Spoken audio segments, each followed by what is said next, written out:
Flat brush কিন্তু আলপনা দেওয়ার জন্য খুব ইউজফুল একটা হাতিয়ার বা অস্ত্র বলতে পারো। রাউন্ড ব্রাশ, মপ ব্রাশ দিয়ে অনেক সময় অনেকের প্রবলেম হয়, কিন্তু ফ্ল্যাট ব্রাশ সেক্ষেত্রে অনেকটাই সাহায্য করে।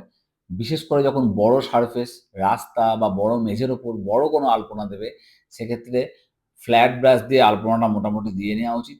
তারপর রাউন্ড বা মপ ব্রাশ দিয়ে তার ডিটেলিংগুলো, ভেতরের এলিমেন্টগুলো করলে অনেক সুন্দর রেজাল্ট পাওয়া যায়। এটা আমার বিশ্বাস। আমি তোমাদের প্রতিদিন এই ধরনের আলপনাগুলো দেখাতে থাকি। তোমরা দেখো, অবশ্যই বাড়িতে প্র্যাকটিস করবে।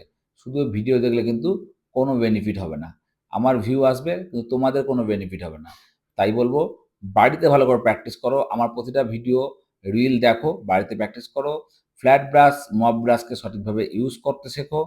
আর আমি প্রত্যেকটা ভিডিও শেষে এই ছোট, ছোট ফ্রি এলিমেন্টগুলো যেগুলো দেখাই, এগুলো কিন্তু আলপনাকে আরও সুন্দর করবে। আমার এই রিলগুলো যদি ভালো লাগে থাকে, তাহলে অবশ্যই বন্ধু-বান্ধবের মধ্যে শেয়ার করবে। যারা তোমরা আলপনা দিতে ভালোবাসো, আমার চ্যানেলটার সঙ্গে থাকবে। ভালো থাকো, সুস্থ থাকো।